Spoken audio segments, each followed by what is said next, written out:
A palavra estoico, né? Ela é uma palavra que podemos usar no nosso cotidiano. E talvez ela tenha um significado que tenha alguma tangência, embora não completamente coincidente, alguma tangência com o que era o estoicismo na filosofia. Quando você diz fulano de tal agiu de maneira estoica ou agiu estoicamente, o que é que você quis dizer? Bom, eu entendo que isso significa uma certa competência, capacidade de suportar encontros tristes, né? Encontros adversos, encontros dolorosos, encontros angustiantes e assim por diante. Em outras palavras, o comportamento estoico é um comportamento de resistência alta em face de um mundo agressivo, lesivo, contundente, devastador, etc. Então, por exemplo, estávamos comentando aqui que ontem eu fui assaltado, tirado meio aos tapas de dentro do meu carro para que 4 pudessem fugir. Eu estava indo dar uma palestra, meio que uma aula sobre Antígona, que é uma tragédia.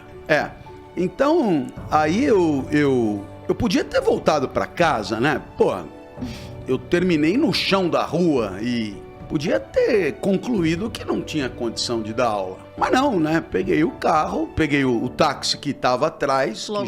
Logo atrás, que viu tudo e ficou feliz da vida que arrumou um cliente tão necessitado assim. Me levou até o lugar da aula, eu cheguei lá e dei a aula como se nada tivesse acontecido.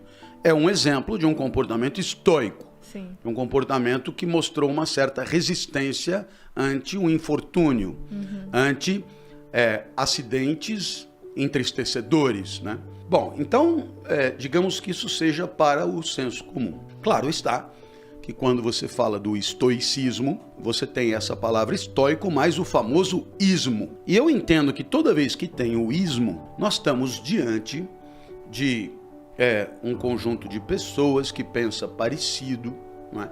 E que coloca aquilo que vem antes como valor principal, não é?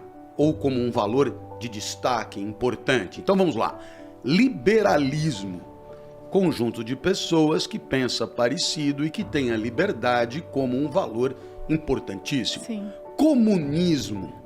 Conjunto de pessoas que pensa parecido e que tem a comunidade como um valor importantíssimo. Bom, então o estoicismo, né, nos remete à existência de uma corrente de pensadores, de pessoas importantes, e seus admiradores, seus discípulos, e que tem, digamos, essa capacidade de resistência ao mundo entristecedor como um valor muito importante para a existência, para a vida, digamos assim. Ou seja, a vida não será boa se você não tiver um pouco de disposição estoica na hora de viver.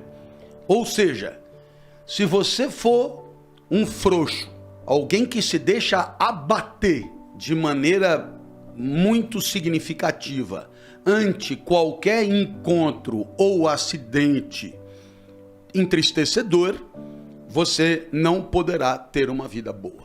A vida boa pressupõe essa capacidade de encarar a adversidade e, embora o afeto sempre exista, você superá-lo, suportá-lo e seguir adiante, digamos, na busca de um propósito, na defesa dos teus ideais e assim por diante. Então, de uma certa maneira, hoje em dia tem muita gente falando que a nova geração, ela é toda queixosa, ela é toda cheia de frescura, ela não sei o que, ela não sei o que lá. Faltaria, portanto, um pouco de disposição estoica na hora de viver. A referência é a natureza. Então, se você pegar Marco Aurélio, pega lá as meditações, as coisas de Marco Aurélio, aquilo que ele deixou escrito, muito mais ele escreveu, eu acho, para ele mesmo do que outra coisa.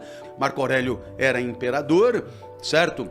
E portanto, é outra curiosidade, quer dizer, é alguém que acumulava a competência de governante e consta um governante sábio, um governante aplaudido, um governante legítimo, e pensador e filósofo, também de primeira linha. Procura aí, vai vasculhando pelo mundo, não é muito comum. Outra coisa, Marco Aurélio não era, entendeu?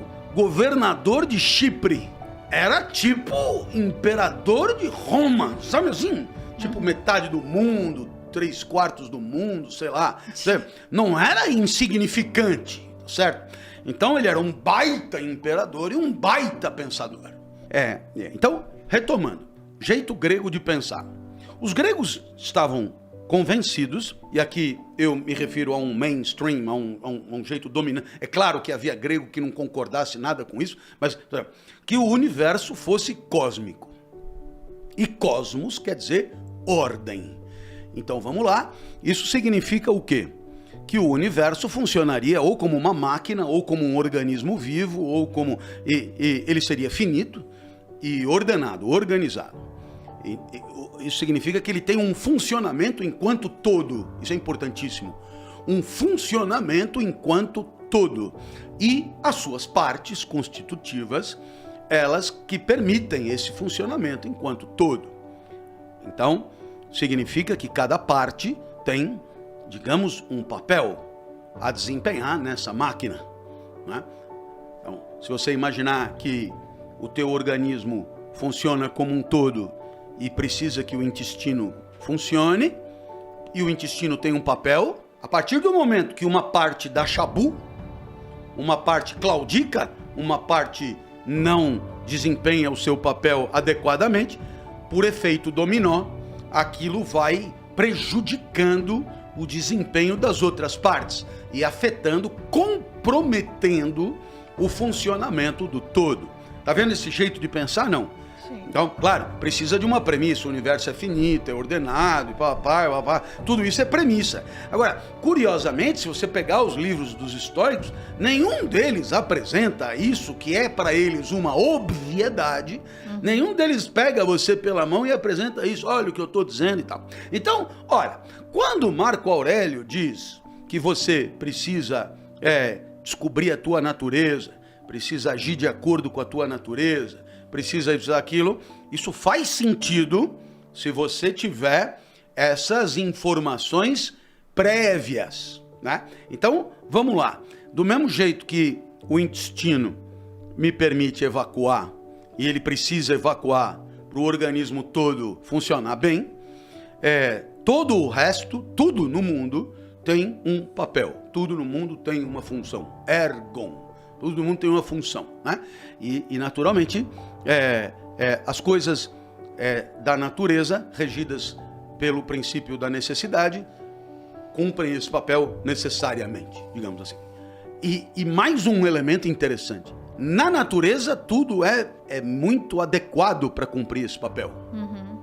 Então, se o papel do vento é refrescar, gozado, ele é muito bem feito para isso.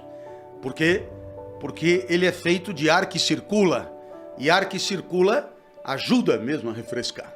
Se o vento fosse feito com ferro de passar roupa, provavelmente ele teria um efeito menos refrescativo.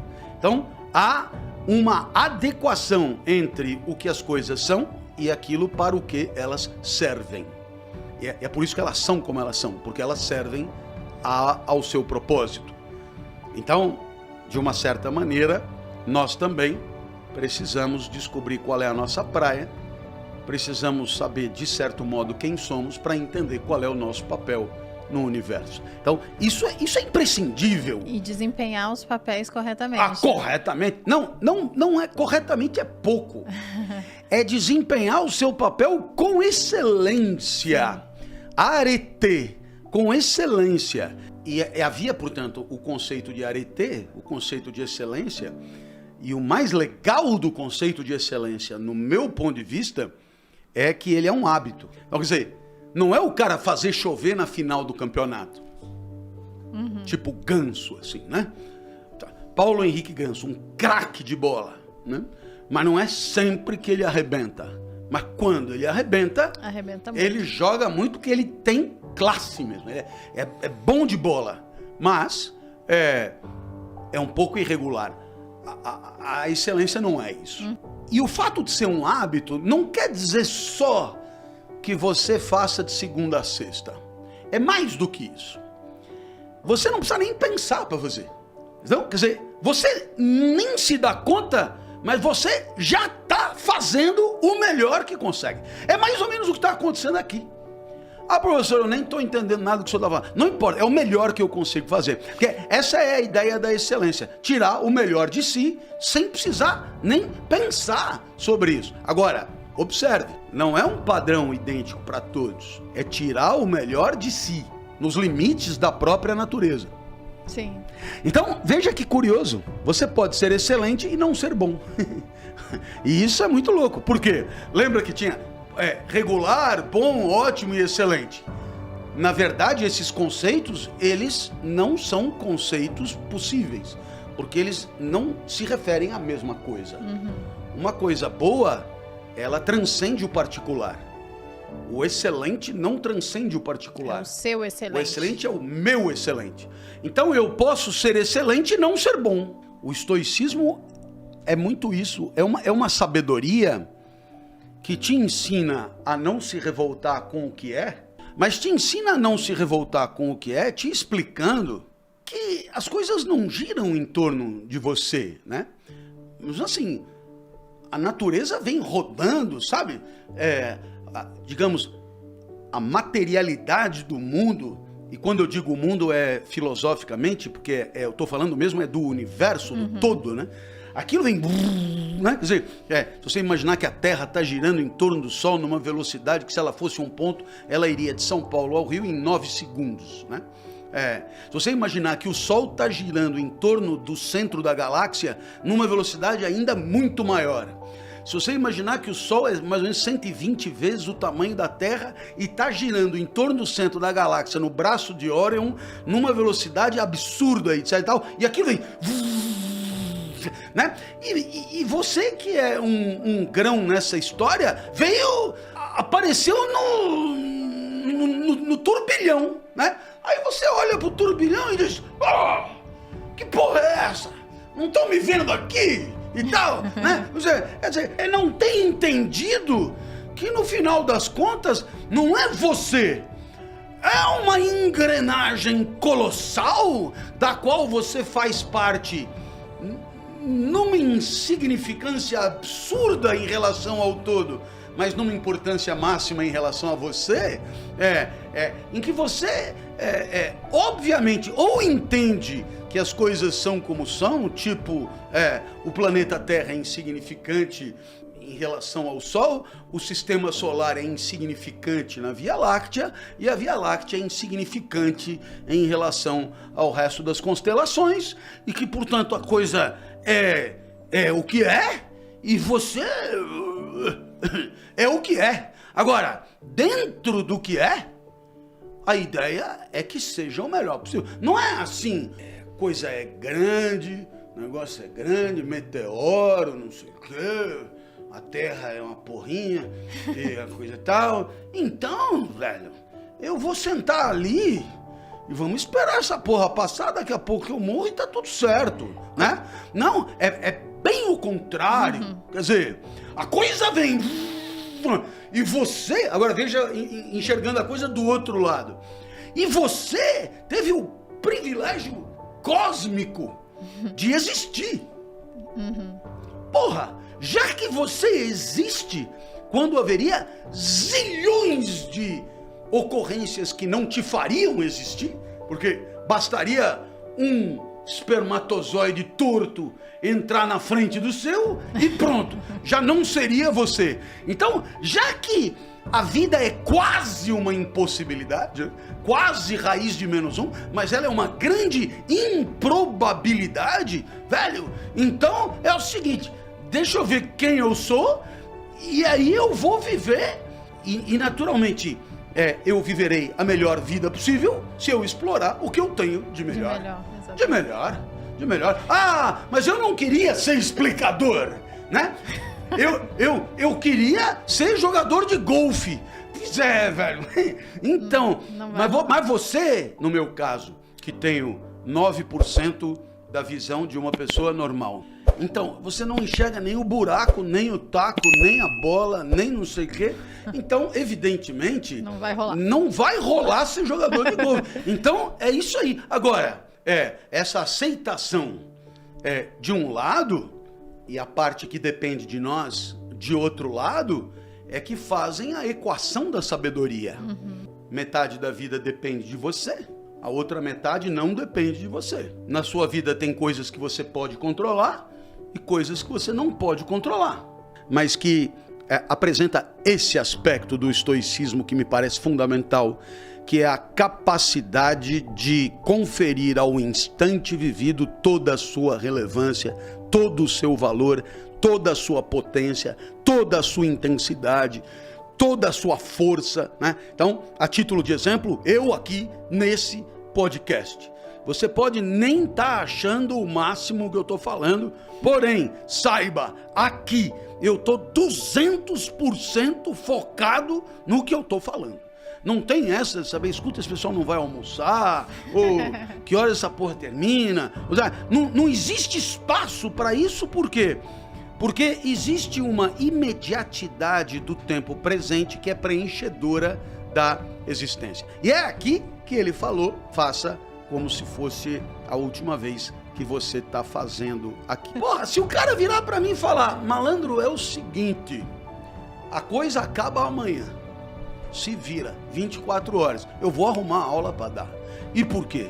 Porque essa é a minha vida. E assim, seria completamente aberrante eu trair a minha vida agora procurando prazeres que, no fundo, são completamente exteriores a ela, em relação aos quais eu tenho a mais absoluta ignorância.